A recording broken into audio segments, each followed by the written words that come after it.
Hello, this is Daniel from DDCL. Ever wanted to hook up a shelf to the wall and it might be leaning one way or the other and wonder what's the best way of fastening it? Well, first of all, you need to know what the shelf's made out of, whether it's made out of wood or engineered materials. That's the first part. Second part is all shelves should be basically sitting off the ground because wood will rot and melamine, if it's exposed to water, will expand. And the problem with the expansion is it'll degrade and fall apart. It'll expand, contract, mainly expand, but when it dries out, it will contract a little bit. The second part that's the problem is it depends how you load your shelf. If you load your shelf top heavy, it'll tend to fall over, and that's a bad thing. So what we can do is we'll start off with putting legs underneath your shelf. Then the next thing is you can get some L brackets. Well, what you do is you put your shelf up against the wall and you use a level. You can use a level right here, point it towards the back, and you can take the level that's in position A and you can put it up the top 90 degrees to number B, and you can level your shelf that way. And you add your shims underneath. That's not a problem. And to know whether things are level or not by using, for example, a torpedo level, if the bubble is high to the right, that means you got to lift up the opposite side. And if it's in the center, it's perfectly level.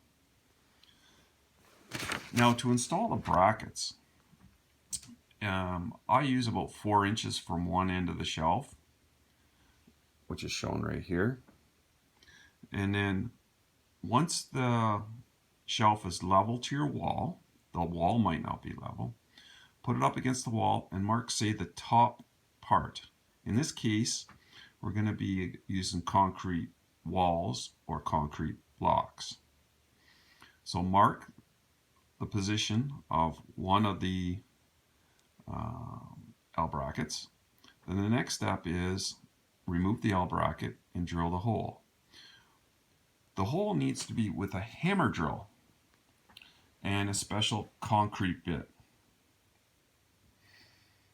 Once the hole is finally done, remove all the dust particles out of the hole. Next thing is mark the other hole, make sure the first hole lines up, then drill the next hole. Do the same thing for the other bracket. Do not drill in the wood as yet, because that might be counterproductive.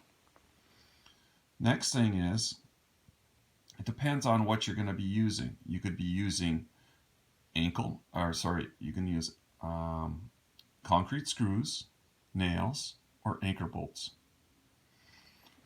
So when you're using any one of the above, make sure you use the right drill bit or right drill for the job. In this case, we're going to be using 2 different drills. For the wood or laminate, we're going to be using a normal drill with a normal drill bit. For the bracket that's going to go into the concrete or block wall, we're going to be using a concrete drill bit. So once you get it all lined up, put the one hole, which is the top one, put the nail in, put the anchor bolt or put the screw in. Then go to the next step. The next step is do the second bracket. The last step is to drill holes into the shelf unit, the wood part, with a normal drill. Use about a number 8 screw, 3/4 inches long, and then, or 5/8. 5/8 tends to be long enough, and then just attach it. You'll find out this works very well for attaching a shelf solid, and you never have to worry about it falling over. Mind you, you don't necessarily have to put the brackets on the outside. You might be able to put it on inside, space the same, then you'll never see them. This is for tall shelves that might be up to 6 feet high or higher, that you will never see the top. That's Daniel from DDCL out. We're in Edmonton, Nisku, Lamont, and Beaumont. Email is daniel@ddcl.ca. Everybody have a great day, and hopefully this helps.